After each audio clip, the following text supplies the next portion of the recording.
Bonjour à tous, on se retrouve pour la deuxième partie de la vidéo de cours sur le chapitre 11, transformation nucléaire, deuxième et dernière partie, et on était arrivé au grand 2, la transformation nucléaire. Définition d'une transformation nucléaire. Lors d'une transformation nucléaire, un ou plusieurs noyaux réactifs se transforment en de nouveaux noyaux.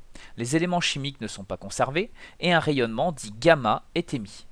Donc les rayonnements gamma, c'est des rayonnements très énergétiques parce qu'ils ont une très petite longueur d'onde, qui sont beaucoup plus énergétiques et qui ont une longueur d'onde plus petite que celle des ultraviolets. Exemple, le noyau d'un atome de plutonium 238 d'écriture conventionnelle Pu 238-94 se scinde en deux noyaux, un noyau d'uranium 234 et un noyau d'hélium 4. Voilà un exemple de réaction nucléaire. Donc on a la désintégration d'un atome de plutonium en un atome d'uranium et un atome d'hélium. Petit 2, équation de réaction nucléaire. Une transformation nucléaire est modélisée par une réaction dans laquelle interviennent les particules qui réagissent et les particules formées. Remarque, une particule est caractérisée par son nombre de masse A et son nombre de charge Z. Elle est symbolisée comme d'habitude par l'écriture conventionnelle ci contre. Donc c'est exactement la même écriture que ce qu'on utilise pour les éléments chimiques, sauf que là on l'étend également aux particules. Vous allez avoir le symbole de la particule comme d'habitude, et le nombre de masse en haut et le nombre de charges élémentaires plus ou moins en bas. Donc je vous montre un exemple. Voici l'électron, que vous connaissez tous, qui est donc symbolisé par un petit e, avec un nombre de masse égal à 0, forcément, il n'y a pas de neutrons ni de protons dans un électron, c'est juste un électron. Et en bas à gauche, son nombre de charges élémentaires, et un électron est chargé négativement, donc on a une charge de moins 1. Le positon, qui est la particule opposée en termes de charge à l'électron, qui est toujours symbolisé par un E comme électron, mais cette fois-ci avec une charge électrique de 1 au lieu de moins 1. Le neutron, c'est un petit n, avec 0, ça n'a pas de charge, le neutron n'est pas chargé, et 1 en nombre de masse, parce que un neutron, donc comme les nombres de masse et le nombre de neutrons plus le nombre de protons, ça nous fait bien 1. Et enfin, le proton, lui, il a une charge positive, on le sait, c'est plus 1, donc on met 1 en bas à gauche sur le nombre de charges, et en haut à gauche, on met le nombre de nucléons est égal à 1. L'équation nucléaire traduit la conservation du nombre de masse A et du nombre de charges Z au cours de la transformation. Exemple, pour la désintégration d'un noyau de carbone 14 en noyau d'azote 14 avec émission d'un électron. Donc voici l'équation de la réaction nucléaire qu'on va pouvoir écrire pour modéliser cette transformation. D'après ce qui nous est écrit juste en haut, on doit avoir la conservation du nombre de masse et la conservation du nombre de charges. Donc là, l'équation de désintégration va s'écrire de la manière suivante. C614 va nous donner N714 plus 1 électron, moins 1, 0. Si on fait le total pour voir si tout est bien conservé correctement, on a bien au niveau du nombre de masse 14 en nombre de masse à gauche et 14 à droite. 14 plus 0 fait bien 14. Et la conservation du nombre de charges, on regarde les chiffres qui sont en bas. On a 6 en nombre de charges sur le 14 à la base, 6 protons.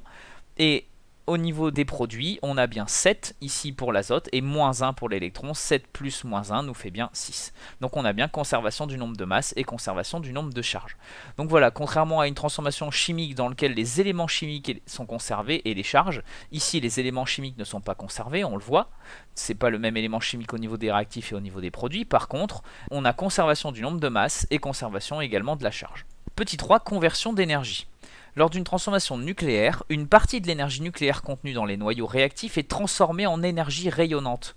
Dans le Soleil ou dans les réacteurs des centrales nucléaires, les transformations nucléaires libèrent de très grandes quantités d'énergie. Exemple, un réacteur nucléaire libère environ 10 puissance 9 joules par seconde. Et dans le Soleil, chaque seconde, il y a une énergie qui est égale à 3,9 10 puissance 26 joules qui est libérée. Vous voyez à quel point la quantité d'énergie libérée dans une étoile est extrêmement importante par rapport à la quantité d'énergie libérée dans un réacteur nucléaire. Parce que comme on l'a vu dans la première partie, les réacteurs nucléaires actuels utilisent la fission nucléaire, qui libère une grosse quantité d'énergie, mais la fusion nucléaire, qui sont les réactions qu'on retrouve à l'intérieur d'une étoile, libère énormément plus d'énergie que ça. C'est la raison pour laquelle à Cadarache en ce moment, comme on en a parlé dans la problématique au début du chapitre, on essaye de fabriquer des réacteurs à fusion nucléaire pour libérer encore plus, beaucoup plus d'énergie que ce qu'on fait actuellement avec les réactions à fission nucléaire. Et en plus, il n'y a plus de problème d'uranium, de produits radioactifs, etc. Car dans la fusion nucléaire, on utilise uniquement de l'hydrogène qu'on transforme en hélium. Donc pas de produits radioactifs. Voici un graphique qui représente ce que je disais. Voilà l'énergie libérée, donc l'unité ici en ordonnée c'est 10 puissance 6 gigajoules. Vous voyez qu'une tonne d'uranium 235 génère 80 fois 10 puissance 6 gigajoules d'énergie. La fission d'une tonne d'uranium naturel, elle, c'est seulement 5 fois 10 puissance 6 gigajoules, et la fusion d'une tonne de deutérium ou de tritium libère 340 fois 10 puissance 6 gigajoules. Donc là, la fusion libère plus de 4 fois la quantité d'énergie que libère une fission nucléaire. Alors justement, petit 4, fission et fusion nucléaire. Donc une fission nucléaire est une transformation nucléaire au cours de laquelle, comme son nom l'indique, un noyau atomique lourd est fragmenté. C'est sa fission, on le casse. Il est fragmenté en noyaux atomiques plus légers. Exemple par exemple là, le plutonium 239 subit une fission nucléaire pour être séparé en du molybdène 102 et du tellure 135. Comment ça se passe exactement? On envoie un neutron sur le plutonium 239 et c'est l'impact de ce neutron qui vient casser le plutonium en deux et qui libère du coup du molybdène et du tellure, et il y a libération de 3 neutrons. C'est pour ça que ce sont des réactions qu'on appelle des réactions en chaîne, parce qu'imaginez-vous qu'un neutron va casser un plutonium, qui va lui-même libérer 3 neutrons, qui va pouvoir potentiellement casser 3 plutoniums de plus, etc. etc. Donc c'est exponentiel, c'est pour ça qu'on appelle ça des réactions en chaîne. Donc au niveau de l'équation de réaction, on va écrire ça de la manière suivante. Du plutonium 239 plus un neutron, donc N01, c'est bien ce qu'on voit ici, nous donne un tellure 52-135 plus un molybdène 42-102. Donc pourquoi 52, pourquoi 42? C'est dans le tableau périodique des éléments. 52 c'est le nombre de protons du tellure et 42 c'est le nombre de protons du molybdène. Plus 3 fois le 3 coefficients stoichiométriques comme dans les transformations chimiques et le symbole pour le neutron. C'est exactement ce qui est représenté là au-dessus. Voyons maintenant la fusion nucléaire. La fusion nucléaire est une transformation nucléaire au cours de laquelle cette fois-ci deux noyaux atomiques légers s'assemblent pour former un noyau atomique plus lourd. Donc c'est l'inverse de la fission. Exemple, ici, on a un hydrogène 2, donc un deutérium, qui vient fusionner avec un tritium, un hydrogène 3, pour former un hélium, avec libération d'un neutron. Donc si on fait l'équation de la réaction nucléaire pour cette réaction, on fait juste que noter ce qu'on voit ici dans le schéma. Un hydrogène 1, 2, donc l'isotope de l'hydrogène 2, plus l'isotope 3 de l'hydrogène, le tritium, nous donne un hélium 2, 4, ça c'est l'hélium classique, plus un neutron. Voilà donc la modélisation de cette réaction sous forme d'une équation de réaction nucléaire. Grand 3, l'identification de la nature d'une transformation. Alors maintenant qu'on a vu transformation chimique, physique et nucléaire, on doit être capable de faire la différence entre les trois. Donc quelle que soit la transformation, chimique, physique ou nucléaire, elle est modélisée par une équation de réaction. C'est le point commun des trois réactions qu'on a vues, des trois transformations qu'on a vues. Pour identifier la nature de la transformation, une analyse des réactifs et des produits est nécessaire. Par exemple, pour une transformation physique, quand on analyse les réactifs et les produits, on voit que les réactifs et les produits correspondent à la même espèce chimique. On voit que c'est de l'eau au départ et de l'eau à l'arrivée. Il n'y a que les états physiques qui changent. Donc voilà comment on identifie une transformation physique. Une transformation chimique, maintenant, les réactifs et les produits correspondent à des espèces chimiques différentes cette fois-ci. Mais on a conservation des éléments chimiques et de la charge électrique. C'est ce qu'on voit dans cet exemple de combustion du méthane. On n'a pas les mêmes espèces chimiques au départ et à l'arrivée, mais on a conservation des éléments. Il y a autant de carbone, d'hydrogène et d'oxygène à gauche que à droite. Et enfin, la transformation nucléaire, les réactifs et les produits correspondent carrément à des éléments chimiques différents. Donc là, c'est même plus comme dans la transformation chimique où il y a conservation des éléments. Mais cette fois-ci, on a des éléments chimiques différents, mais on a toujours une conservation. Mais cette fois-ci, on a conservation du nombre de masses et conservation du nombre de charges.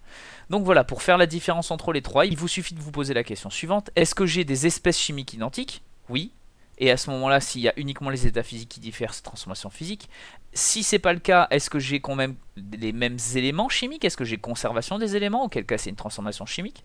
Et si c'est pas le cas, s'il n'y a ni espèce chimique identique, ni conservation des éléments, mais qu'il y a juste conservation du nombre de masses et du nombre de charges, à ce moment-là c'est une transformation nucléaire. Et voilà, c'est terminé pour ce chapitre. Je vous remercie d'avoir suivi la vidéo. Je rappelle pour ceux qui viennent en cours que c'est pas nécessaire, au cas où vous avez quand même regardé la vidéo, même si je vais refaire le cours en classe, c'est pas nécessaire de faire les exercices demandés, on les fera ensemble.